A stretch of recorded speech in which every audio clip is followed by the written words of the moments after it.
बच्चों last class में हमने डिविजिबिलिटी रूल्स सीखे थे। उम्मीद है आपको बहुत अच्छे सब समझ में आ ही गए थे। जो होमवर्क भी आपको मिला था वो भी सब बढ़िया से सबने करके भेज दिया था। एक दो बच्चे ने छोटी मोटी मिस्टेक कर दी थी, कैलकुलेशन मिस्टेक थी बाय द वे सब। तो अगली बार से उम्मीद करेंगे उनको भी नहीं करेंगे आप, और अच्छे से काम करेंगे। और भाई आज जो हम टॉपिक स्टार्ट कर रहे हैं, बेसिक टॉपिक अभी चल रहे हैं अभी बच्चों, ये है बच्चा लास्ट और यूनिट डिजिट नंबर। लास्ट और यूनिट डिजिट नंबर, जब किसी नंबर की कुछ पावर करते हैं तो उसमें यूनिट प्लेस पे कौन सा नंबर आएगा उसके बारे में हम आज डिस्कस करने वाले हैं। उसको डिस्कस करने से पहले हमें जो हमारे नंबर्स होते हैं, जो डिजिट होते हैं मेनली 0 से लेके 9 तक, उनका पावर में साइक्लिसिटी हमें चेक करना पड़ेगा। आइए बताते हैं मतलब क्या है इन बातों का। जैसे देखिएगा बच्चों, कोई एक नंबर 2 ले लेते हैं। नंबर 2 की बात करेंगे बच्चों।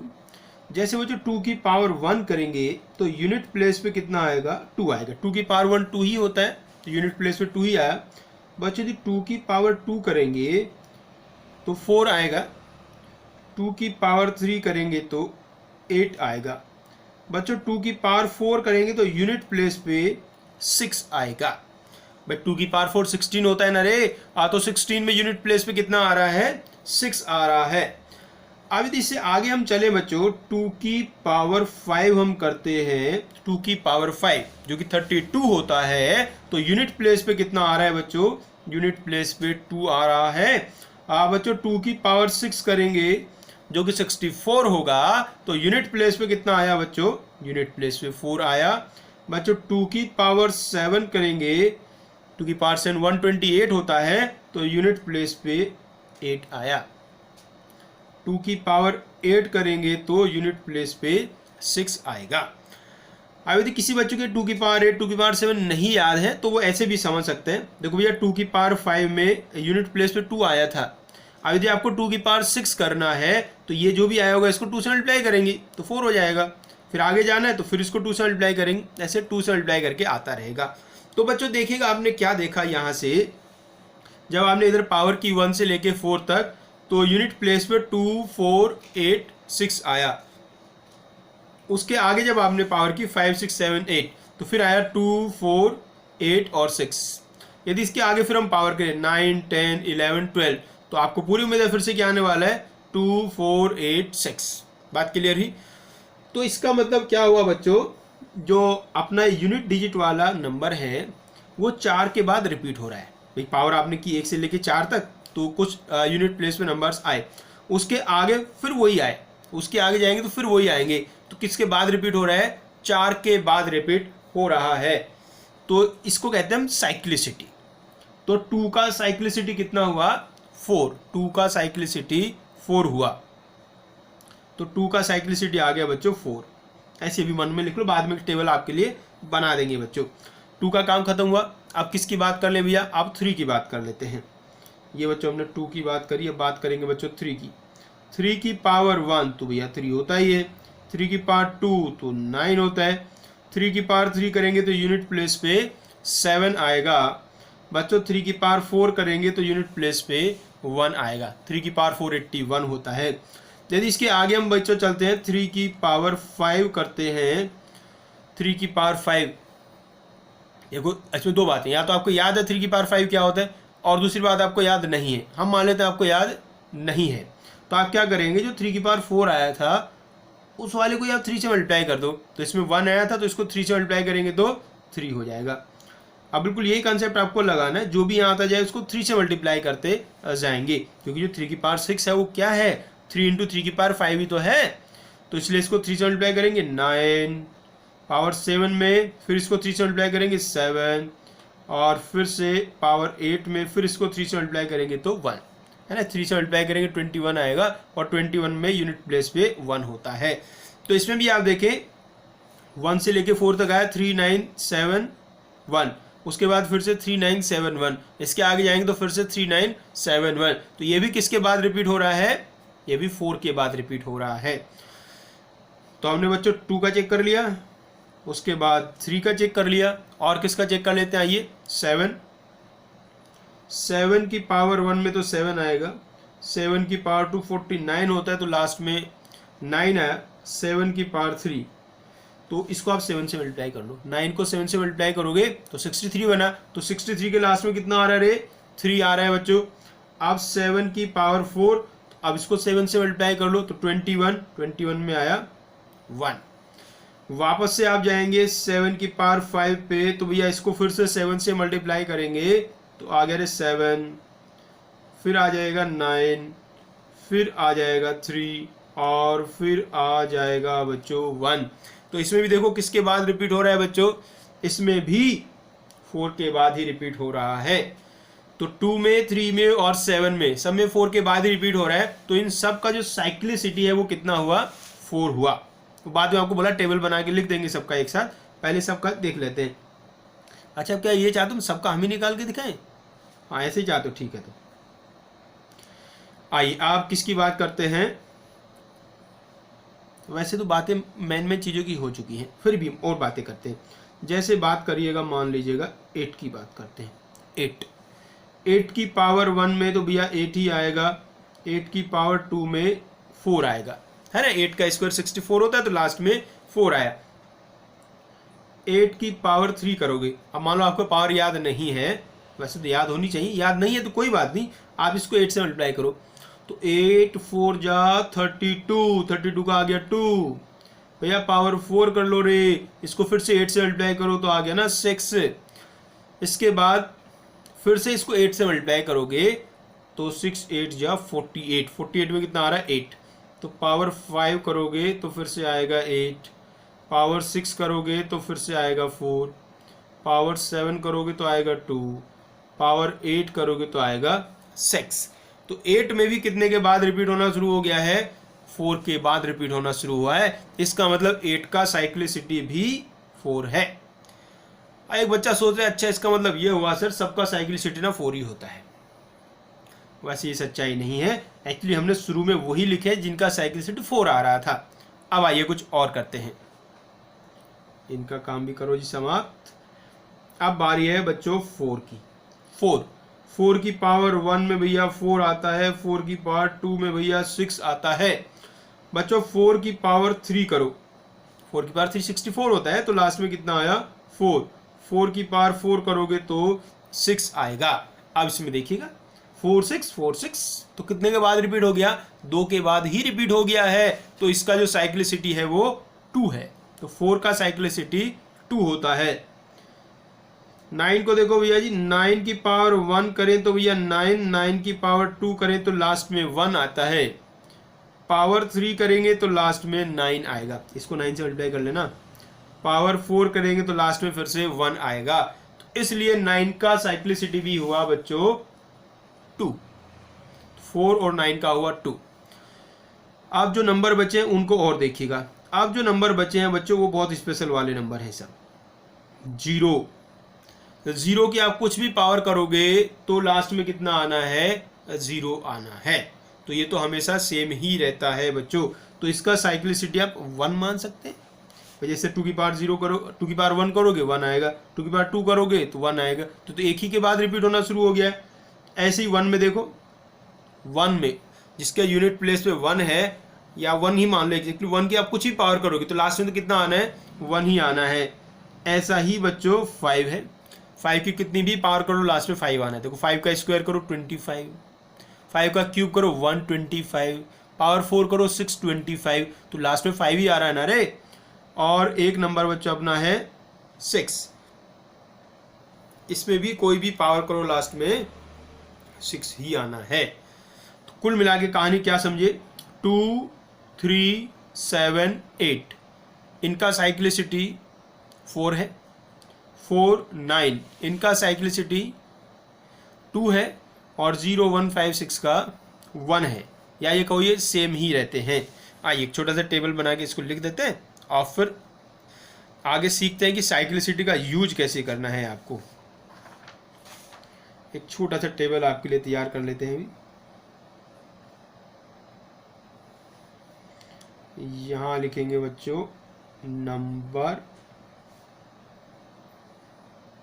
और यहाँ लिखा जाएगा साइक्लिसिटी।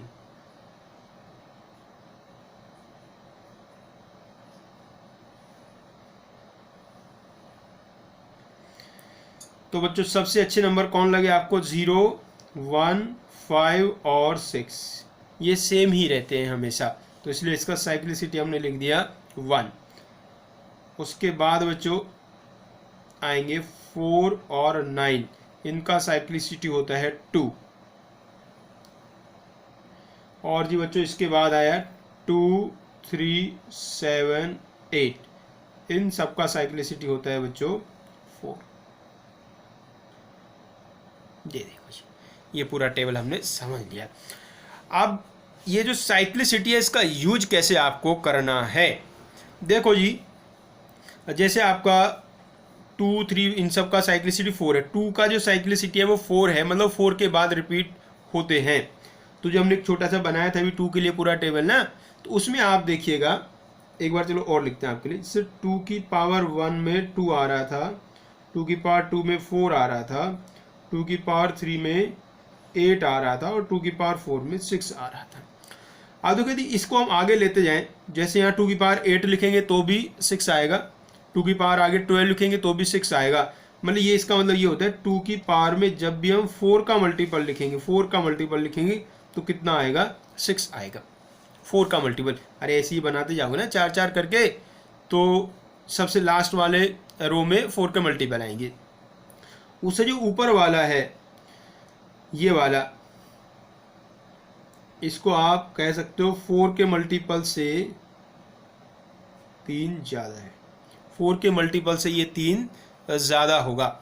या आप इधर से, हाँ ठीक है, 4 के मल्टीपल से 3 ज़्यादा होगा तो यहाँ 8 आएगा। 3 ज़्यादा का मतलब समझ रहे हो ना? जैसे यहाँ तो 3 है, इससे अगले वाले में यहाँ होगा तो यहाँ कितना आएगा? 2 की पावर में 7 आएगा, तो 7 4 से 3 ज़्यादा है। उससे ऊपर देखिए यदि 4 के मल्टीपल से 2 ज़्यादा होगा तो 4 आएगा, और 4 के मल्टीपल से 1 ज़्यादा होगा तो 2 आएगा। सही बात है बच्चों, 4 का मल्टीपल आएगा तो 6 आएगा, उससे 1 आगे चलेंगे तो 2 आएगा, 2 आगे चलेंगे तो 4 आएगा, और 3 आगे चलेंगे तो 8 आएगा। तो यदि आप ये पता लगा लें कि जो 2 की पावर में लिखा होगा वो 4 के मल्टीपल से कितना ज़्यादा है, तो एकदम से हम उसमें बता सकते हैं कि यूनिट प्लेस पे क्या आने वाला है। इसके लिए आपका 4 का जो डिविजिबिलिटी टेस्ट था वो आपको आना चाहिए, और 4 से डिवाइड करके रिमाइंडर कैसे निकालते हैं वो आपको आना चाहिए, जो लास्ट क्लास में बच्चों हमने सीखा था। तो आइए कैसे करते हैं।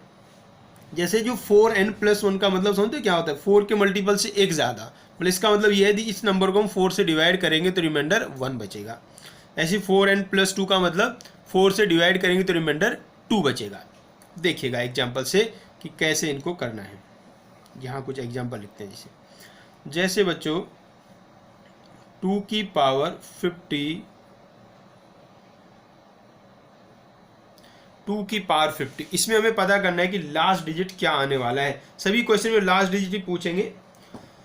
तो 2 की पावर 50, तो इसमें देखना क्या है बच्चों आपको, ये जो 50 है, 50 ये जो हमारा 50 नंबर है ये कौन से फॉर्म का है? 4n+1 है, 4n+2 है, 4n+3 है, ऐसे देखना है। मतलब कि जब इसको हम 4 से डिवाइड करेंगे तो रिमाइंडर कितना बचने वाला है। तो भाई हमें ये पता है ये जो नंबर होता है 4 के मल्टीपल से 2 ज़्यादा होता है। भाई 4 का मल्टीपल 48 होता है ना, तो ये है 12 × 4 + 2, 4 के मल्टीपल से 2 ज़्यादा है। और जब 4 के मल्टीपल से 2 ज़्यादा होता है तो कितना आता है आंसर? 4। इसको ऐसे समझो, 2 की पावर 2 मतलब कि 4। बात आ गई समझ भी? तो सिंपली आपको करना क्या है बच्चों, ये जो भी नंबर आपका है, इसको ये देखना है कि 4 से डिवाइड करेंगे तो कितना रिमाइंडर बचेगा, बस वही आपको पावर में लिख देना है तो आंसर आ जाएगा। और देखिए जैसे कोई कहता है 2 की पावर 126, 2 की पावर 126, इसमें आप बताइए यूनिट प्लेस पे क्या आने वाला है। तो आप क्या करेंगे, जो 126 है उसको 4 से डिवाइड करके रिमाइंडर पता करेंगे। और कैसे क्या करते थे, यदि 4 से डिवाइड करके रिमाइंडर पता करना है तो लास्ट वाले 2 ही डिजिट आपको देखने होते हैं। तो लास्ट वाले 2 डिजिट कितने हैं बच्चों? 26। अब बच्चों यदि 26 को हम 4 से डिवाइड करेंगे तो रिमाइंडर कितना बचेगा? 26 को 4 से डिवाइड करेंगे तो रिमाइंडर बचेगा 2। रिमाइंडर बचा 2, तो बस हो गया 2 की पावर 2। तो लास्ट डिजिट कितना आ गया है? 4। थोड़ा थोड़ा समझ में आना शुरू हो चुका है आपको। आइए और देखते हैं। जैसे बच्चों कहीं मान लीजिए लिख दिया है 52 की पावर 3561, ऐसा लिख दिया गया है। अब इसमें आपसे पूछा गया लास्ट डिजिट क्या होगा। तो भाई बच्चों देखिएगा, सबसे पहले तो ये बात समझिएगा, जो लास्ट डिजिट है वो इस यूनिट प्लेस वाले नंबर से ही डिसाइड होगा। जो लास्ट डिजिट होगा यूनिट प्लेस वाले नंबर से ही डिसाइड होगा। ये जो ऊपर 5 लिखा ना, इससे लास्ट डिजिट पे कोई फर्क नहीं पड़ने वाला है। तो इसका मतलब ये हुआ, जब भी आपको लास्ट डिजिट फाइंड करना है तो सिर्फ आपको यूनिट प्लेस वाले नंबर को ही देखना है, बाकी किसी को नहीं देखना है। इधर कुछ भी लिखा रहे उससे कोई फर्क नहीं पड़ता है, सिर्फ यूनिट प्लेस वाले को देखना है। तो भैया यूनिट प्लेस पे कितना लिखा हुआ है, 2 लिखा हुआ है। उसके बाद देखना है साइक्लिसिटी कितना है, 2 का साइक्लिसिटी कितना है, 4 है। तो इस नंबर को अब आप 4 से डिवाइड करेंगे और 4 से डिवाइड करके रिमाइंडर पता करेंगे। तो भाई इसको यदि हम 4 से डिवाइड करेंगे तो रिमाइंडर क्या आएगा। रिमाइंडर लाने के लिए जो लास्ट 2 डिजिट हैं उनको 4 से डिवाइड करके देखना पड़ेगा। ये तो 61 है, 61 को जब आप 4 से डिवाइड करोगे तो रिमाइंडर बचेगा 1। रिमाइंडर बचा 1 तो आ गया 2 की पावर 1 मतलब कि 2। आओ जी और देखो, आप जैसे मान लीजिए क्वेश्चन आता है 7 की पावर 325, 7 की पावर 325, तो 3 की पावर 725। तो इसमें क्या करना है भाई, सबसे पहले तो आपको देखना है 3 का साइकिल कितना होता है। 3 का साइकिल होता है 4, ये सारे याद कर लेने भाई। 3 का साइकिल होता है 4। तो अब ये वाला जो नंबर है हमारा, इसको हमें 4 से डिवाइड करके रिमाइंडर निकालना पड़ेगा। तो 25 को 4 से डिवाइड करेंगे तो रिमाइंडर आएगा 1, तो बन गया 3 की पावर 1 मतलब कि 3। अब तो होशियार हो चुके ना भाई, सीख गए। जब ऐसे ही करने सवाल और क्या रे। आओ और करते हैं।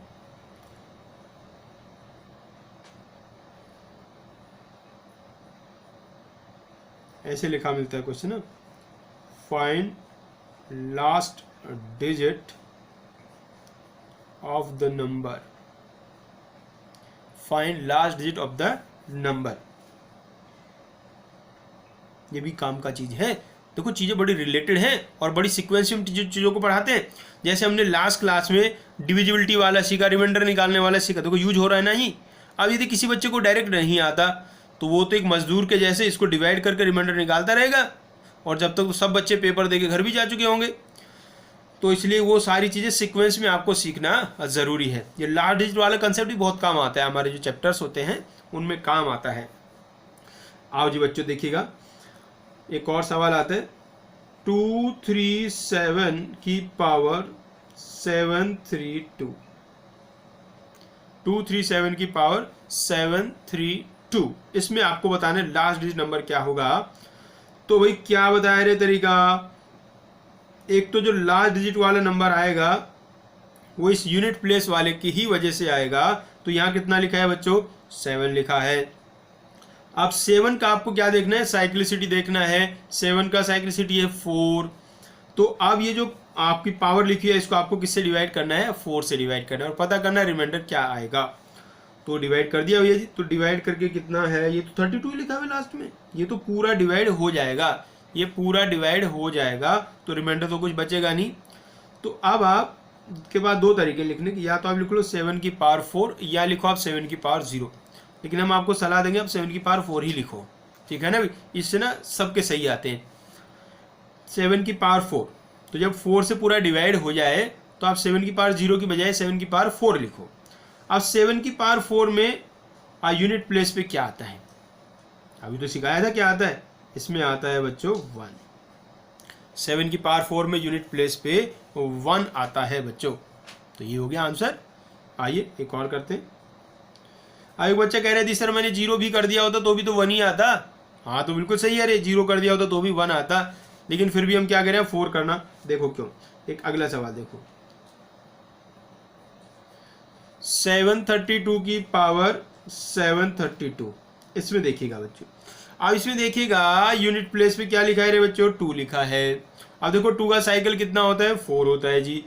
अब इस नंबर को 4 से डिवाइड करेंगे, पूरा डिवाइड हो गया, और पूरा डिवाइड हो गया इसका मतलब 2 की पावर में आप 4 लिखोगे। अब पूरा डिवाइड हो गया इसका मतलब ये है ना कि 4 का मल्टीपल है, 4 का मल्टीपल 2 की पावर में 4 लिख दिया। अब 2 की पावर 4 में लास्ट में क्या आता है 6 आता है। बात आ गई समझ में ना। अब देखो जैसे उसमें तो पावर 0 करने से भी 1 आ जाता, लेकिन इसमें पावर 0 करने से 1 ही आ जाता, लेकिन 1 गलत होता, 6 सही होता है। इसलिए आपको कह रहे हैं कि एक्चुअली क्या होता है ना, कुछ में पावर 0 करने से सही आता है, कुछ में नहीं आता है। इसलिए हम सलाह दे रहे हैं पावर आप वही रखो जिससे आपने डिवाइड किया है। यदि कभी पूरा डिवाइड हो जाता है तो पावर में आप 0 की बजाय क्या रखना है, वही नंबर रखना है जिससे हमने डिवाइड किया था। क्लियर बात है ना बच्चों, उससे सबका बिल्कुल सही आता है। आइए और करते हैं थोड़े से और क्वेश्चन। इन क्वेश्चन की प्रैक्टिस कर सकते हो आपने, अभी तो बड़े आसान है। अपने पास में कैलकुलेटर रख सकते हो और उसमें भैया आप अपनी मर्जी से कुछ भी नंबर लिखो, कुछ भी पावर करो और निकालो यूनिट प्लेस पे क्या आएगा, फिर पूछो कैलकुलेटर से सही आ रहा है कि नहीं आ रहा है। और नंबर आपने ज़्यादा खतरनाक से लिख दिया ना तो कैलकुलेटर कहेगा सर ये हमारे बस की बात नहीं है, आप ही निकालो। आइए नेक्स्ट क्वेश्चन देखते हैं। जैसे बच्चों मान लीजिए आ गया 49 की पावर 93, 49 की पावर 93। इसमें पता करना है बच्चों आपका यूनिट प्लेस पे क्या आएगा। तो भी इसके लिए क्या देखना है, यूनिट प्लेस पे देखो क्या है, इसमें 9 लिखा है जी। अब 9 का साइक्लिसिटी क्या होता है, 9 का साइक्लिसिटी क्या होता है, 9 का तो सर होता है 2 होता है। तो ये जो पावर है ना इसको आप 2 से डिवाइड करेंगे और रिमाइंडर पता करेंगे। तो भाई ये पावर तो ओड नंबर है और ओड नंबर को 2 से डिवाइड करोगे तो रिमाइंडर 1 बचेगा, तो रिमाइंडर 1 बचा। तो 9 की पावर में कितना लिखना है 1। अब तक तो समझ गए ना, अरे जो भी रिमाइंडर बचे ना वही लिख देना पावर में। तो कितना आ गया वैल्यू 9। 49 की पावर 93 में यूनिट प्लेस पे 9 आएगा बच्चों। और देखिएगा क्वेश्चन 983754 की पावर 457389। इसमें देखो बच्चों क्या आएगा यूनिट प्लेस पे,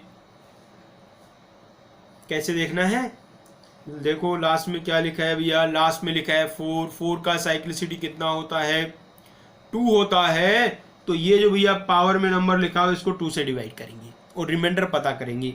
अरे भाई ये जो पावर में नंबर लिखा है तो ओड नंबर है और ओड नंबर को यदि आप 2 से डिवाइड करेंगे तो रिमाइंडर 1 बचेगा।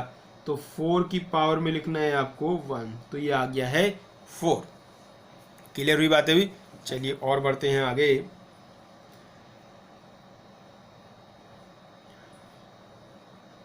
थ्री की पावर 5 की पावर 37 प्लस 6 की पावर 54। इसमें बताओ जी लास्ट डिजिट क्या होगा। अब इसमें क्या किया गया है बच्चों ना, इसमें 2 नंबर प्लस में लिखे हैं तो बिल्कुल आसान है उसमें भी। उसमें आप क्या करेंगे, इसका पहले लास्ट डिजिट निकाल लेंगे, फिर इसका लास्ट डिजिट निकाल लेंगे, फिर दोनों को ऐड कर देंगे। चलिए करते हैं शुरुआत। अब देखो नंबर जो 5 है उसका साइक्लिसिटी कितना होता है 1 होता है। इसका मतलब ये है इसमें तो पावर कुछ भी करेंगे तो 1 ही आना है। तो पावर कुछ भी करेंगे तो 5 ही आना है। तो इसमें तो यूनिट प्लेस पे 5 ही आएगा। और नंबर 6 भी तो ऐसा ही है, उसकी भी पावर कुछ भी करें तो लास्ट में अपना 6 ही आएगा, इसलिए इसमें भी आएगा 6। तो इसमें हमेशा 5 ही आएगा, इसमें हमेशा 6 ही आएगा। तो यहाँ हो गया 5, यहाँ हो गया 6। अब दोनों को आप ऐड कर देंगे, तो दोनों को ऐड करेंगे भैया तो आ गया 11। और 11 में यूनिट प्लेस पे कितना आ रहा है, यूनिट प्लेस पे आ रहा है बच्चों 1। तो 5 की पावर 37 प्लस 6 की पावर 54 में लास्ट डिजिट आएगा 1। और देखिए और देखते कुछ, वैसे तो आप बिल्कुल पक्का समझ चुके हैं और ऐसे क्वेश्चन करने के लिए पेन की जरूरत नहीं पड़ती, ऐसे हवा में आप इनको सॉल्व कर सकते हैं, बिल्कुल आसान से हैं। आइए और करते हैं क्वेश्चन। 7 की पावर 53 इंटू 3 की पावर 42 इंटू 2 की पावर 31। इसमें बच्चों आपको फाइंड करना है कि यूनिट प्लेस पे क्या आने वाला है। देखिएगा एक एक करके निकालेंगे, पहले इसमें निकालो। 7 यहाँ लिखा है बच्चों 7। अब सोचना है 7 का साइक्लिसिटी कितना होता है। 7 का साइक्लिसिटी होता है भैया 4। तो अब ये जो पावर है इसको 4 से डिवाइड करेंगे और रिमाइंडर निकालेंगे। 53 को 4 से डिवाइड करें तो रिमाइंडर 1 आता है। तो इसमें हो गया 7 की पावर 1। यहाँ आ जाओ जी, थ्री का साइक्लिसिटी 4 होता है, तो ये पावर को 4 से डिवाइड करेंगे, 4 से डिवाइड करके रिमाइंडर बचेगा 2, तो भैया 3 की पावर 2। अब भैया फिर से 2 आ गया, 2 का साइक्लिसिटी वापस से 4 होता है, तो अब 31 को 4 से डिवाइड करेंगे और रिमाइंडर निकालेंगे, तो रिमाइंडर आएगा 3, तो ये आ गया 2 की पावर 3। और एक बार लिख ली, तो ये आ गया 7 इंटू 9 इंटू 8।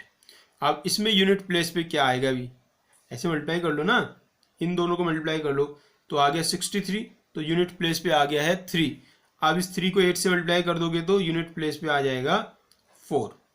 तो भाई इन सब के प्रोडक्ट में यूनिट प्लेस पे जो नंबर आएगा वो नंबर 4 होगा बच्चों। तो भाई ये तो सब बढ़िया से आपको समझ में आ चुका है। आपको 2-4 क्वेश्चन आपके होमवर्क के लिए दे देते हैं, तो कुछ क्वेश्चन आपके लिए होमवर्क है जी, सॉल्व करके भेज देना बच्चों टाइम से।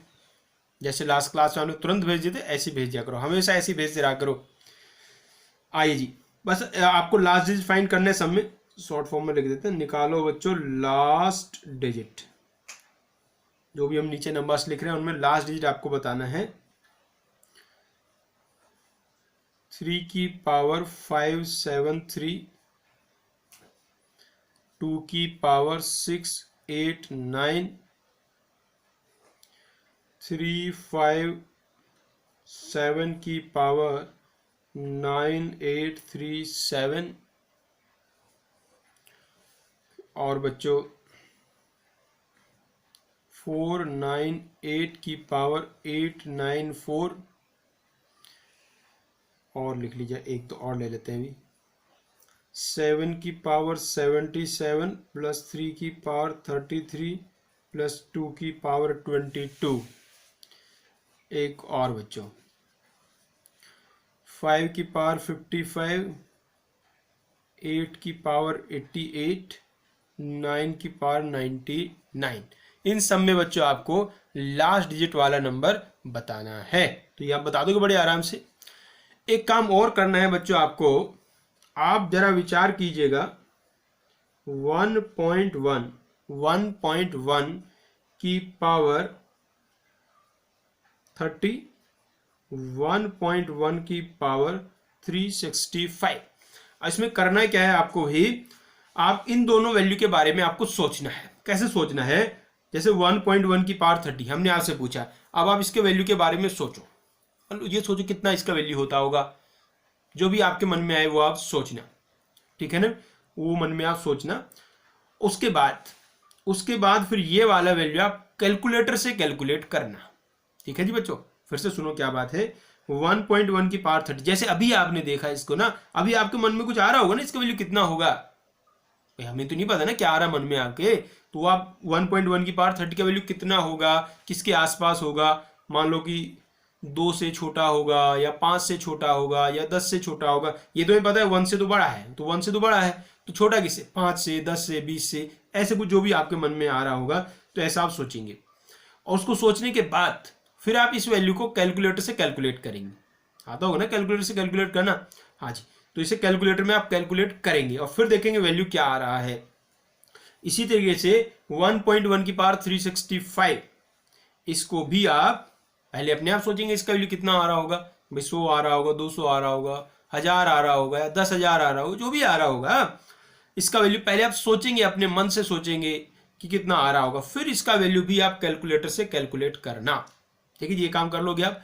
उसके बाद ये सब करने के बाद इससे जो आपको सीखने को मिले कुछ, वो आप हमें हमारे साथ शेयर करना, कि इससे क्या आपको समझ में आया, क्या फील हुआ आपको, ठीक है ना बच्चों, वो आपको शेयर करना है हमारे साथ। और ये ऐसे नहीं बताए बड़ा, इसमें कुछ गूढ़ रहस्य है, इसलिए ये नंबर लिखे हैं, तो आप अपने जो एक्सपीरियंस होंगे इसको कैलकुलेट करने के बाद, इसको देखने के बाद वैल्यू, वो आप शेयर करना। फिर नेक्स्ट क्लास में हम डिस्कस करेंगे इनकी कहानी क्या है और इससे आपको क्या सिखाना हम चाहते हैं, ठीक है बच्चों, ये भी आप आज का होमवर्क है। आइए, तो हमने वही क्या सीख लिया है अब तक, किसी एक नंबर की, किसी भी कितने भी बड़े नंबर की कितनी बड़ी भी पावर कर दी जाए तो उसमें यूनिट प्लेस पे कौन सा नंबर आता है, ये हमने चेक करना सीख लिया है। अब आगे चलते हैं बच्चों, एक छोटा सा टॉपिक और आज सीखना है जिसका नाम है LCM। LCM सुना होगा कभी तो, हाँ जी, वही उसी टॉपिक की चर्चा होने वाली है। टॉपिक का नाम आपके सामने आ चुका है, ये है बच्चों LCM। LCM का फुल फॉर्म होता है list common multiple. List common multiple. तो भाई LCM आपको आता है कि नहीं आता है? बच्चे सब कह रहे हैं आता है सर, खूब आता है। LCM तो पढ़ा था हमने, 3rd-4th क्लास में सीख लिया था हमने, और बहुत सवाल हमने किए हैं LCM जिसमें निकालना पड़ा है हमें। तो वही कुछ सवाल हो जाए अभी। अभी हम आपके सामने कुछ सवाल लिखने वाले हैं, आप उनको सॉल्व करना, सॉल्व करके उनके आप आंसर लिखना, ठीक है भाई। उसके बाद फिर हम डिस्कस करेंगे, फिर आप देखना आपके आंसर सही आ रहे हैं कि गलत आ रहे हैं। आइएगा जी बच्चे, LCM, LCM of 2,4, LCM of 2,4 निकालते जाओ, लिखते जाओ अपने पास, ठीक है ना भाई। और फिर बाद में जब सॉल्व करके आएगा फिर चेक करना आपका सही आया गलत आया। LCM 2,4। उसके बाद बच्चों LCM ऑफ 1/2, 1/4, LCM 1/2, 1/4। फिर भी आया आपका LCM 1 और √2। फिर आता है बच्चों LCM ऑफ 1 और पाई। फिर बच्चों LCM ऑफ √2 और √3। फिर बच्चों LCM ऑफ √2 और 3√2। ये देखो जी, ये कुछ 6 क्वेश्चन आपके सामने हमने लिखे हैं। आप इन सब के आंसर निकाल लीजिए पहले आराम से, बड़े आराम से सबके आंसर आप कैलकुलेट कर लीजिए। बिल्कुल सही करना अपने हिसाब से।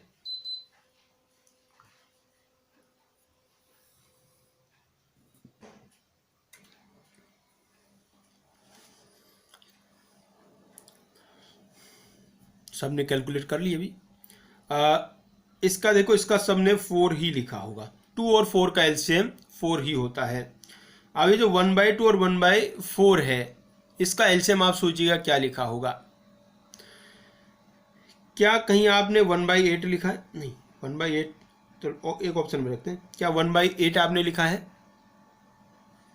या आपने 1/4 रखा है? 1/8 रखा है या 1/4 रखा है, या इससे अलग कुछ रखा है? नॉर्मली जैसा बच्चे होते हैं, जो सबसे कमज़ोर वाले बच्चे होते हैं वो तो 1/8 रख देते हैं। जो उनसे थोड़े अच्छे वाले समझते हैं अपने आप को, वो 1/4 रख देते हैं, ठीक है। आप देखो आपने कौन सा रखा है, ठीक है जी। फिर बाद में हम चेक करेंगे सही है या गलत है। हाँ, यदि इसके अलावा भी आपको कुछ है उसको भी आप यहाँ लिख लो, कोई इशू नहीं है। 1 और √2, 1 और √2, इसका क्या आपने √2 लिखा है? √2 लिखा है, ठीक है। नहीं आपने कुछ और लिखा है तो वो आप देखो। ये हम जो आंसर, कौन से आंसर लिखते जा रहे हैं, जो ज़्यादातर बच्चे कॉमनली बताते हैं इनके आंसर, वो आपको हम बता रहे हैं। हाँ, ये मत समझना कि हम ये बता रहे हैं कि ये वाले सही आंसर है। सही गलत की तो बात ही नहीं हो रही। हम तो ये कह रहे हैं आपने जो आंसर लिखे होंगे शायद कुछ ऐसे लिखे होंगे। 1 और पाई का LCM आपने शायद पाई लिखा होगा, और इसका आपने शायद √6 लिखा होगा, और इसका शायद आपने 3√2 लिखा होगा, ठीक है। ये लिखा तो ठीक है, नहीं तो कुछ और लिखा होगा, वो भी आप लिख लीजिए, फिर चेक कर लेंगे उसको भी। तो ये बात समझ में आ गई। तो ये मान लीजिए आपने ये आंसर लिखे। ज़्यादातर बच्चे ऐसे ही आंसर इनके लिखते हैं। अब इनमें हमें चेक करना है कि भाई ये आंसर सही है या आंसर गलत है। ये आंसर हमारे सही है या गलत है बच्चों। तो चेक कैसे करते हैं वो आपको एक बार हम सिखा देते हैं। उसके लिए हमें जानना पड़ेगा LCM के बारे में। भाई LCM होता है list common multiple. List common multiple, जैसे मान लो 2 नंबर का LCM 4 आया, इसका मतलब जो 4 है वो 2 और 4 का लिस्ट कॉमन मल्टीपल है। मतलब कि जो 4 है वो 2 और 4 दोनों का मल्टीपल है और सबसे छोटे वाला है, ठीक है भाई। अब इसके बारे में थोड़ी और जान लेते हैं। यहाँ एक बार लिखते हैं, एक बार आगे। भाई यदि कहीं आपने लिखा है LCM A, B = P, A और B का LCM P है, तो इसका मतलब ये होता है PH multiple of A and B। जो P है वो A और B का मल्टीपल होगा। अब ये कैसे चेक करते हैं P A और B का मल्टीपल होगा, ये कैसे पता चलेगा बच्चों? यदि P A का मल्टीपल है तो इसका मतलब P/A एक इंटीजर आएगा। और p b का भी मल्टीपल है तो p अपॉन b एक इंटीजर आएगा।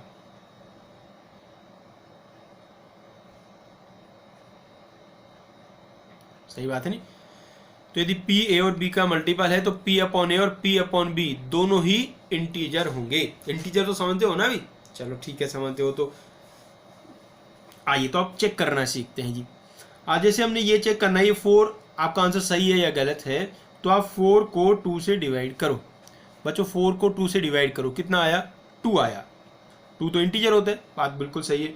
फिर 4 को आप 4 से डिवाइड करो, 1 आया। 1 भी इंटीजर होता है, ये भी बात सही है। इसका मतलब ये हमारा आंसर सही है। क्लियर हुई बात भी? भाई हम यही चेक कर रहे हैं ये जो नंबर है ये इन दोनों का मल्टीपल है या नहीं। उसके लिए इस नंबर को इनसे डिवाइड कर रहे हैं। यदि बिना फ्रैक्शन वाला कुछ आ रहा है, इंटीजर आ रहा है मतलब, तो ये सही होगा। आप 1/8 को 1/2 से डिवाइड करो। 1/8 को 1/2 से डिवाइड करो, यहाँ डिवाइड कर लो यार। 1/8 को 1/2 से डिवाइड करो, पता है कितना आ गया? 1/4 आ गया है। और 1/4 इंटीजर नहीं होता है, इसलिए ये वाला जो आंसर है ये हमारा गलत है। बिल्कुल ऐसे ही यदि आप 1/4 को 1/2 से डिवाइड करेंगे तो 1/2 आएगा। इसका मतलब ये वाला आंसर भी गलत है। तो सही आंसर क्या है? कहीं आपने इनसे अलग तो कोई आंसर नहीं लिखा है, और यदि लिखा है तो उसे चेक करिएगा कि आपका सही है या वो भी एक और गलत है। अब इस पे आ जाते हैं √2 पे। एक बच्चा कह रहा है सर गलत तो बता दे, सही तो बताते जाओ। अरे अभी जा थोड़ा ना रहे यार, यही है, अभी सबको चेक तो करने तो कौन कौन से सही है कौन से गलत है, फिर बताएंगे कैसे सही देखते हैं। हाँ जी, √2 पे आ जाओ। √2 को 1 से डिवाइड किया तो √2 आया। √2 को 1 से डिवाइड किया तो √2 आया। अब ये √2 इंटीजर होता है कि नहीं होता है? √2 तो इंटीजर नहीं होता। अरे √2 का वैल्यू तो कुछ ऐसा होता है 1.4 ऐसा करके कुछ होता है ना, तो ये थोड़ा ना इंटीजर होता है, पॉइंट में आ रहा है, तो ये इंटीजर नहीं है। इंटीजर नहीं है, इसका मतलब जो √2 है वो 1 का मल्टीपल नहीं है। तो ये वाला भी अपना आंसर हो गया गलत। मल्टीपल का तो मतलब समझ में आता है ना? अरे देखो टेबल्स पढ़े हैं आपने, जो टेबल में आते हैं वही मल्टीपल होते हैं। जैसे आप 2 का टेबल लिखते हैं 2, 4, 6, 8, 10, 12, ये तो ये जो नंबर आ रहे हैं इसके टेबल में ये सारे 2 के मल्टीपल्स हैं, और जो 2 के टेबल में नहीं आएंगे वो 2 के मल्टीपल नहीं होंगे। ऐसे जो 1 के मल्टीपल है वो कौन से होंगे? जो 1 के टेबल में आएंगे। 1 का टेबल सुना है ना, 1, 2, 3, 4, 5, 6, ये 1 का टेबल होता है। तो हमने यहाँ कहा जो √2 है वो 1 का मल्टीपल नहीं है, क्योंकि जब 1 का टेबल हम लिख रहे थे उसमें √2 तो कहीं नहीं आया, इसलिए ये जो √2 है 1 का मल्टीपल नहीं है, इसलिए ये एलसीएम नहीं हो सकता। यहाँ आ जाओ भैया जी, पाई को 1 से डिवाइड किया तो पाई आया। अब सोचो क्या पाई इंटीजर होता है? पाई तो इंटीजर नहीं होता। पाई का वैल्यू तो कुछ जो भी आपको याद आ रहा है 22/7, 3.14 जो भी याद आ रहा है, तो वो तो इंटीजर नहीं होता। इसका मतलब ये वाला भी वैल्यू गलत निकला है हमारा। उसके बाद यहाँ आ जाओ भैया, √6 को √2 से डिवाइड करो बच्चों। √6 को √2 से डिवाइड करो तो ये तो √3 आ गया। अब √3 क्या इंटीजर होता है? यहाँ लिख के भी दिखा देते हैं। √6 को √3 से डिवाइड करो तो √2 आ गया, लेकिन √2 तो फिर से इंटीजर नहीं होता। इसका मतलब ये जो √6 है ये √2 का मल्टीपल नहीं है, ये गलत हो गया बच्चों। यहाँ आ जाओ भैया, 3√2 को √2 से डिवाइड करो तो बच्चों 3 आया। 3 इंटीजर होता है, और 3√2 को 3 से डिवाइड करो तो 1 आया, वो भी इंटीजर होता है। इसका मतलब ये आंसर तो सही सा लग रहा है। बोलो बच्चों, बात समझ में आई कि नहीं आई? समझ में आ गई जी। चलिए तो कहानी समाप्त हुई आपकी इतनी। तो अब हमने क्या देख लिया है, हम आंसर को गलत तो देखना सीख गए हैं। ठीक है बच्चों, तो अब इसमें हमारे देखो 2 क्वेश्चन सही निकले, बाकी 4 तो गलत ही निकले हैं। ठीक है ना? आपने भी जो आंसर लिखे होंगे वो यही होने वाले हैं मैक्सिमम। ठीक है भी बच्चों, मतलब 100 में से 99 बच्चे ऐसे ही आंसर लिखते हैं, बाकी 1% कुछ भी लिख सकते हैं जो उनकी मर्जी है भी। तो आप देखिएगा, आप बच्चे कह रहे हैं सर ये तो बता दे गलत है, पता चल गया हमें, समझ में आ गए गलत है, लेकिन अब इनका सही कैसे निकालेंगे? सही कैसे निकालेंगे? अब सही निकालने से पहले हमें भैया बेसिक पे जाना पड़ेगा। बेसिक जानते हैं कौन है? बेसिक वो होता है जहाँ क्वेश्चन सॉल्व करने का जो तरीका हम सीखते हैं उससे पहले की जो कहानी है उसको बेसिक कहते हैं। अब एलसीएम का बेसिक क्या है?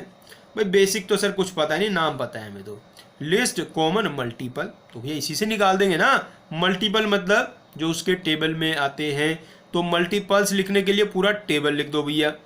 तो जिस जिसका एलसीएम निकालना उनका टेबल लिख दो, फिर उनमें कॉमन देखो। लिस्ट मतलब सबसे पहले वाला, तो सबसे छोटे वाला कॉमन मल्टीपल, मतलब जिन भी दो नंबर्स का आपको एलसीएम निकालना है या दो से ज़्यादा का निकालना है, उन सब के आप टेबल लिख दो। उनके टेबल में सबसे पहले जो कॉमन आ जाए, सबसे पहले जो कॉमन आ जाए उसको आप क्या कहने वाले हैं, एलसीएम कहने वाले हैं बच्चों। ये है बच्चों एलसीएम निकालने का बेसिक तरीका। आइए इससे निकालने की कोशिश करते हैं।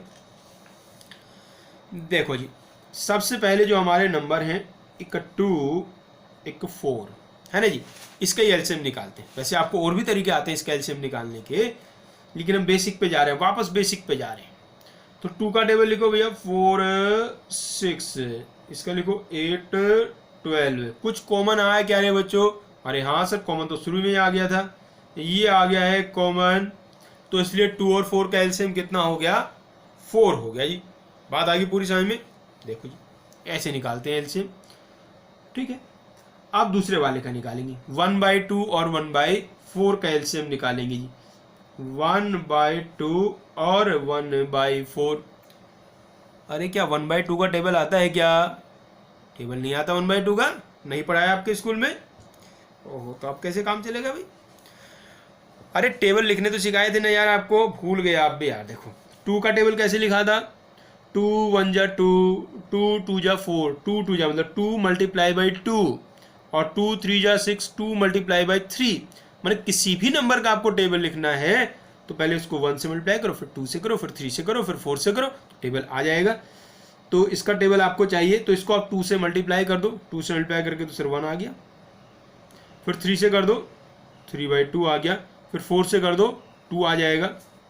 बहुत है इतना। अब यहाँ से आ जाओ, इसका टेबल लिखना है तो पहले इसको 2 से मल्टीप्लाई कर दो, 2 से मल्टीप्लाई करके तो 1/2 आ रहा है, 3 से मल्टीप्लाई कर दो 3/4 आ रहा है। देखो कुछ कॉमन आया क्या रे?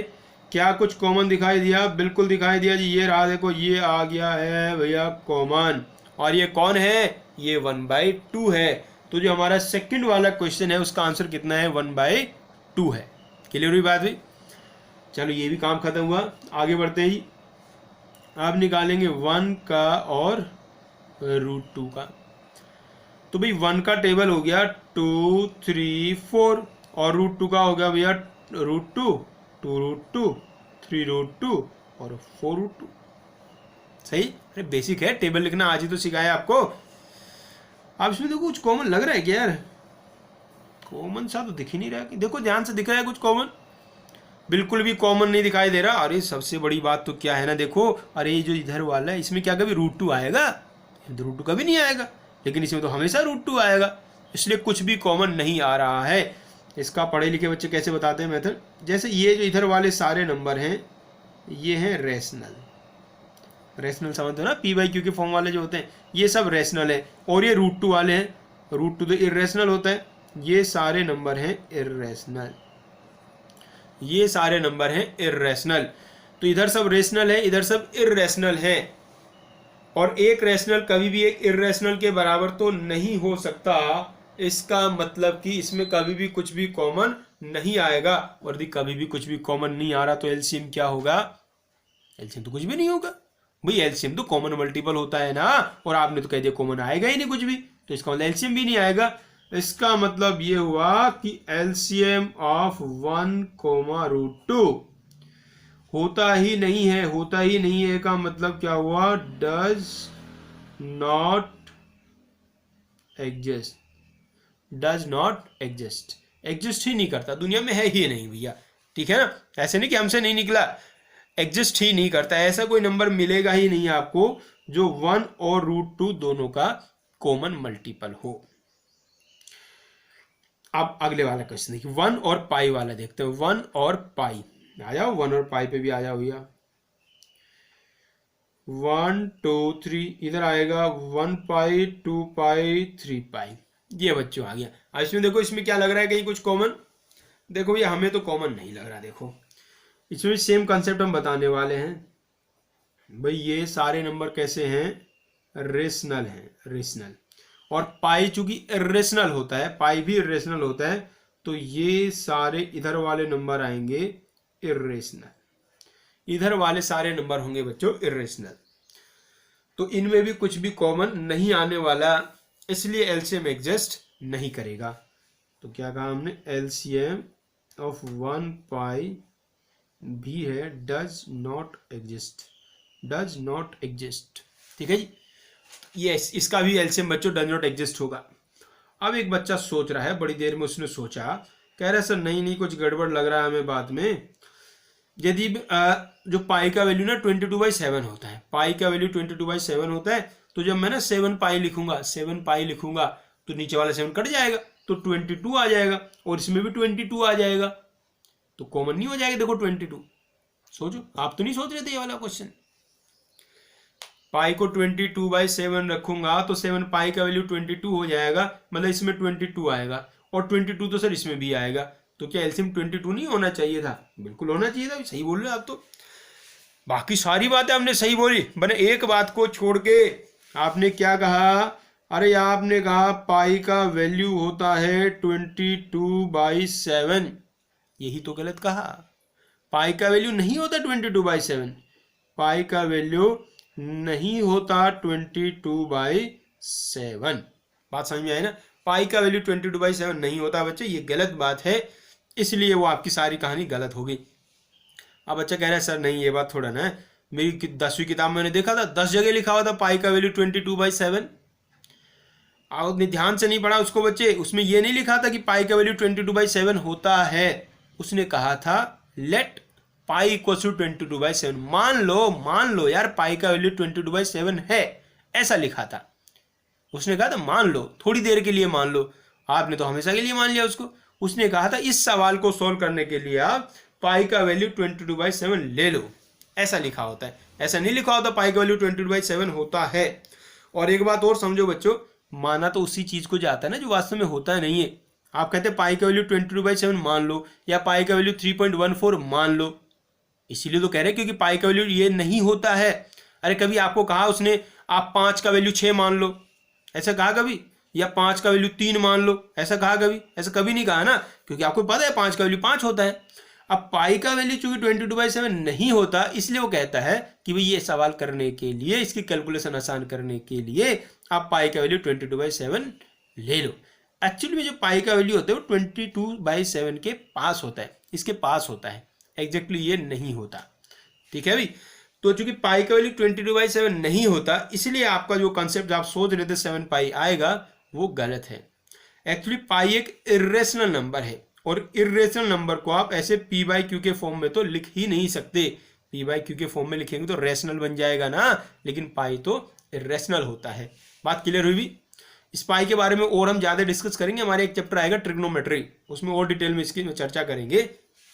अभी फिलहाल यही रखो, ये इरेशनल है और इसका वैल्यू 22/7 नहीं होता। सो इस तरीके से 1 और पाई का एलसीएम भी एग्जिस्ट नहीं करता। तो एक बच्चा कह रहा है सर इसका मतलब तो ये हुआ कि यदि एक नंबर रेशनल ले और एक इरेशनल ले फिर तो एलसीएम आएगा ही नहीं। बिल्कुल सही कह रहे हैं, बिल्कुल नहीं आएगा। यदि एक नंबर रेशनल है एक इरेशनल है तो फिर एलसीएम बिल्कुल भी नहीं आएगा बच्चों।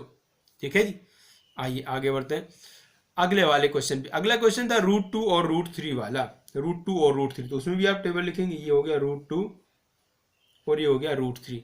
इसका भैया 2√2 2√3 या 3√2 3√3, ऐसा सब हो गया बच्चों। अब इसमें देखिए क्या कुछ कॉमन लग रहा है? भाई देखो हमें तो कॉमन नहीं लग रहा, आप देख लो आपको लग रहा हो तो। हमें तो ऐसा लग रहा है इसमें तो हर जगह √2 आएगा और इसमें हर जगह √3 आएगा। तो ना इसमें कभी √3 आएगा ना उधर वाले को भी √2 आएगा, तो कॉमन कैसे होगा? कॉमन कभी भी नहीं होगा। इसलिए इनका भी जो एलसीएम है √2 और √3 का जो एलसीएम है वो भी क्या आएगा? Does not exist. बात क्लियर हुई बच्चों? चलो जी, डज नॉट एग्जिस्ट आ गया है, बस लास्ट वाला तो सही आपने कर ही दिया था। तो अब तो एक बात तो हमें ये सीखनी है, बोला सर ये बताओ आप अच्छे से खुल के अब कि हमें पता कैसे चलेगा कि कब कब एलसीएम एग्जिस्ट करेगा और कब कब नहीं करेगा, ये क्लियरली पहले आप बात करो। आइए हम बता क्यों दिया, हम डिस्कस करते हैं इस पे।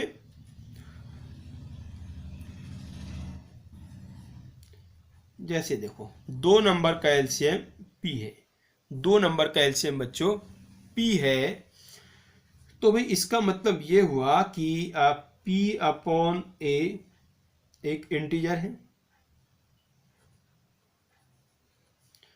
और पी अपॉन बी भी इंटीजर है। पी अपॉन ए और पी अपॉन बी दोनों ही इंटीजर हैं। अब बच्चों ये दोनों इंटीजर्स हैं, इन दोनों को आप डिवाइड कर लो, पी अपॉन ए को डिवाइड कर लो पी अपॉन बी से, दोनों को डिवाइड कर दिया। बच्चों जब दो इंटीजर्स को हम डिवाइड करते हैं तो क्या आता है? रैशनल। रैशनल का डेफिनेशन ये है ना, पी बाई क्यू फॉर्म में जो होते हैं, मतलब एक इंटीजर के अपॉन में दूसरा इंटीजर लिखे तो उसको रैशनल कहते हैं। तो ये वाला नंबर कैसा होगा? रैशनल होगा। यदि इसको आप थोड़ा सिंप्लीफाई कर लें, पी से पी कैंसिल हो जाएगा, बी ऊपर पहुंच जाएगा, तो मतलब क्या निकला? B upon a is rational. B upon a is rational. So हमने क्या सीख लिया है? यदि दो नंबर का एलसीएम एग्जिस्ट तभी करेगा जब उनका रेशो रैशनल होगा। एक बार फिर लिख देते हैं, LCM of numbers A and be exist, इसका मतलब समझते हुए, इसका मतलब होता है इफ एंड ओनली इफ। अच्छा पहली बार सुन रहे हैं आप, तो एक बार लिख लेते हैं, if and only if. If and only if, i double f का मतलब होता है if and only if b upon a is rational. तो बच्चों यदि दो नंबर का रेशो रेशनल आता है तो अभी उनका एलसीएम आप फाइंड कर सकते हैं, नहीं तो उनका एलसीएम नहीं आएगा। तो जैसे आपका देखो √2 और 1 का था तो उनका रेशो देख लो, इरेशनल आ रहा था। पाई और 1 का भी इरेशनल आ रहा था। √3 और √2 का भी रेशो देखोगे तो इरेशनल आ रहा होगा, रेशनल नहीं आ रहा होगा। तो एलसीएम तभी एग्जिस्ट करेगा जब उन नंबर का रेशो रेशनल होगा। क्लियर बात है भी? चलो जी, आइए, तो एक बात तो क्लियर होगी, किसमें एलसीएम आएगा, किसमें एलसीएम नहीं आएगा। अब एक बात और बची है, बोला सर वो तो आपने बता दिया बेसिक तरीका कैसे निकालना है, लेकिन क्या हम इसे टेबल रख रख के निकालेंगे क्या? अरे बिल्कुल नहीं निकालेंगे, टेबल से क्यों निकालेंगे, डायरेक्ट निकाला करेंगे। अब डायरेक्ट तरीका सुनिएगा बच्चों, इसमें जो हमने क्वेश्चन किए थे उसमें कुल मिला के 3 टाइप के क्वेश्चन हैं। एक तो सिंपल इंटीजर वाले हैं जो आपको बचपन से आते हैं, जो 2 और 4 का था ना, ऐसे वाले आपको पहले से ही आते हैं। एक्चुअली अभी तक आपको ये लगता था कि आपको एलसीएम आता है, लेकिन एलसीएम नहीं आता था। आपको एलसीएम की खाली एक बात आती थी, आपको सिर्फ नेचुरल नंबर्स का एलसीएम निकालना आता था। अब तक आपको सिर्फ नेचुरल नंबर का एलसीएम निकालना आता था। अब फ्रैक्शन वालों का एलसीएम निकालना आपको नहीं आता था। तो सबसे पहले हम चर्चा करते हैं फ्रैक्शन वालों का एलसीएम कैसे निकालेंगे। भाई एक तो बेसिक तरीका आपने सीख लिया टेबल लिखने वाला, उससे दुनिया का कोई भी सवाल सोल्व हो जाएगा, थोड़ा लेंथी बनेगा बस। तो अब हम जो चर्चा कर रहे हैं वो किसकी है जी? यदि कुछ नंबर फ्रैक्शन में लिखे हुए हैं, जैसे a upon b, c upon d, e upon f, कितने भी नंबर हो सकते हैं, इनका आपको एलसीएम चाहिए, तो आप कैसे निकालते हैं? बहुत आसान होता है बच्चों। जो न्यूमरेटर वाले हैं, न्यूमरेटर यहाँ जो ऊपर ऊपर लिखे हैं, उनका निकालना है बच्चों आपको एलसीएम। और बच्चों जो डिनोमिनेटर वाले हैं, डिनोमिनेटर का आपको निकालना है एचसीएफ, बीडीएफ, इनका निकालना है आपको एचसीएफ। क्लियर बात हुई भी? इसको याद रखना, काम की बात है।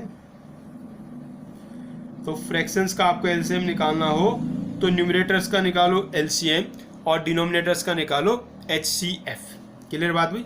देखिए एग्जांपल भी देखें। एक तो वही वाला सवाल देखो जो अभी किया था, 1/2 और 1/4।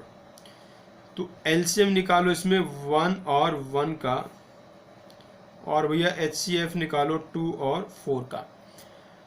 तो भाई 1 और 1 का एलसीएम तो 1 ही होगा, और 2 और 4 का एचसीएफ। एचसीएफ होता है बच्चों हाईएस्ट कॉमन फैक्टर। तो हाईएस्ट कॉमन फैक्टर तो इसमें कितना आ रहा है? 2 आ रहा है। तो देखो आ गया ना 1/2, यही तो लाना था।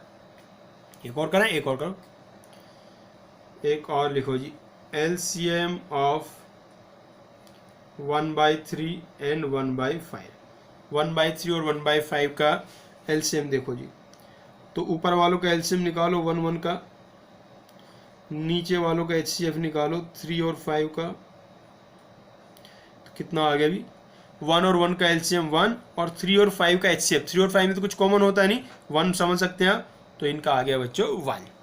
तो भी सीख गया, फ्रैक्शन वालों का आप एलसीएम निकालना आपने सीख लिया है। न्यूमरेटर का एलसीएम और डिनोमिनेटर का एचसीएफ निकाल देते हैं बच्चों। तो फ्रैक्शन वालों की बात खत्म हुई। अब आगे चलते हैं, अब बात करेंगे इर्रेशनल वालों की। बच्चों इर्रेशनल में कहानी क्या है, यदि उनका रेशो इर्रेशनल आ रहा है, मतलब अलग अलग टाइप के इर्रेशनल, ऐसे देखो वापस आगे देखो एक बार, जैसे मैंने ये लिखा है, एक जगह लिखा है √2 और √5, इनका आपको एलसीएम देखना है। तो इनका पहले आप रेशो देखो, दोनों को डिवाइड करोगे तो ऐसे √5/√2 आ गया, तो रूट तो हटा नहीं, रूट हटा नहीं, इसका मतलब इनका जो रेशो है वो इर्रेशनल है, रेशो इर्रेशनल है, इसलिए इनका LCM does not exist because √5/√2 is irrational. एक तो क्वेश्चन ऐसे वाले होंगे, ठीक है ना। यदि आपका जो इर्रेशनल है वो अलग अलग टाइप के हों, जैसे √2 वाला है कि √5 वाला है, तो फिर एलसीएम एग्जिस्ट नहीं करेगा, फिर निकालने की बात ही नहीं हुई। अब दूसरे ऐसे आते हैं जिनमें सेम टाइप के होते हैं, जैसे मान लो एक आ गया √2, एक आ गया 5√2, इनका आपको एलसीएम निकालना है। तो इनमें तो कुछ बात ही नहीं है, अरे बिल्कुल कुछ नहीं करना। देखो भैया जी, आप यहाँ √2 लिखो, जो सेम आपका इर्रेशनल वाला है उसको आप कॉमन ले लो, ऐसे समझो कॉमन ले लिया, तो बचा कौन, 1 और 5, 1 और 5, तो एलसीएम निकालो किसका, 1 का और 5 का, जो आएगा उसको √2 से मल्टीप्लाई कर देना। 1 और 5 का एलसीएम आता है 5, तो कितना बन गया, 5√2 बन गया बच्चों। अब आ गई ना बात समझ में। तो सेम इर्रेशनल वाले हैं, तो वो जो इर्रेशनल वाला है उसको कॉमन निकाल दो बाहर, बाकी जो बचेंगे उनका आपको ले लेना है एलसीएम, फिर उससे कर देना है मल्टीप्लाई, बस इतनी सी बात है भैया जी। तो अब आपने सब नंबर का एलसीएम निकालना सीख लिया। भाई नेचुरल नंबर्स का आपको पहले से आता था, रेशनल का हमने सीख लिया फ्रैक्शन में जब लिखे होते हैं। इर्रेशनल यदि डिफरेंट टाइप के होंगे तो एलसीएम एग्जिस्ट ही नहीं करेगा, और द सेम टाइप के होंगे तो जो सेम इर्रेशनल पार्ट है उसको बाहर ले लेंगे, बाकी जो आपके इंटीजर्स या रेशनल बचेंगे उनका एलसीएम निकाल लेंगे। और दी एक नंबर रेशनल एक इर्रेशनल है, फिर तो एलसीएम आता ही नहीं है, डज नॉट एग्जिस्ट ही होता है भाई। तो एलसीएम की कहानी समाप्त होने जा रही है अब। तो अब आपको हम क्या करते हैं, कुछ क्वेश्चन देते हैं, होमवर्क क्वेश्चन भैया। आइए जी कुछ क्वेश्चन, HW होमवर्क, सही चलिएगा। तो एलसीएम के ही पूछने, एलसीएम 2/3 और 1/4, 2/3 और 1/4।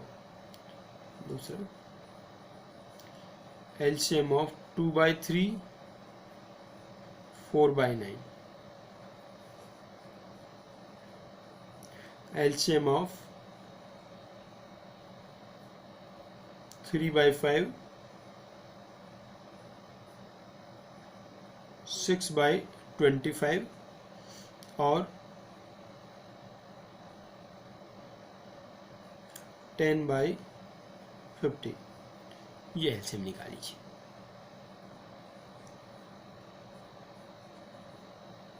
LCM of pi and 5π, LCM of √2 और √8।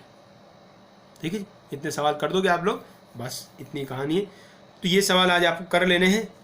अब एक बात और आपको बतानी है, एक नंबर और इंट्रोड्यूस करते हैं आपके सामने। जैसे पाई एक नंबर होता है बच्चों, अब आपको फ्यूचर में एक और नंबर देखने को मिलेगा जिसको हम लोग कहते हैं ई। इसका नाम होता है यूलर्स नंबर, यूलर्स नंबर। और ई भी एक इर्रेशनल नंबर होता है। ई कैसा नंबर होता है, इर्रेशनल होता है, और इसका जो अप्रोक्स वैल्यू होता है, अप्रोक्स, इसका अप्रोक्स वैल्यू होता है 2.71828। ई का अप्रोक्स वैल्यू 2.71828 होता है। वैल्यू इसलिए आपको बता रहे हैं, जैसे आप बुक वगैरह कहीं खोलेंगे ना तो उसमें कहीं ई लिखा रहा है मिलेगा आपको, तो आप सोचेंगे ई पता नहीं कौन है। तो ई का मतलब है यूलर्स नंबर, और इसका अप्रोक्स वैल्यू 2.7 होता है, और एक कांस्टेंट नंबर है ये, मतलब वेरिएबल कांस्टेंट नंबर है। जैसे पाई होता है ऐसे ही ई भी एक नंबर है। यूलर ने दुनिया को सबसे पहले बताया होगा, इसलिए इसका नाम भी उसने रख दिया है यूलर्स नंबर। ठीक है बच्चों, तो इसको आप बस देख लो, बाकी डिटेल में तो बातें चलती रहेंगी इसके बारे में। तो भाई ये बेसिक पार्ट हमने काफ़ी हद तक अब सीख लिया है। अब नेक्स्ट क्लास से बच्चों हम आपका क्लास 11th का फर्स्ट चैप्टर स्टार्ट करेंगे। क्लास 11th का फर्स्ट चैप्टर आप जानते हैं सेट्स। तो नेक्स्ट क्लास में हम लोग सेट्स स्टार्ट करेंगे। बहुत ही छोटा सा चैप्टर है, 2-3 क्लास में ख़त्म हो जाएगा। तो नेक्स्ट क्लास से फिर सेट्स स्टार्ट करते हैं और ये होमवर्क सब बढ़िया से करते रहना, ठीक है भाई।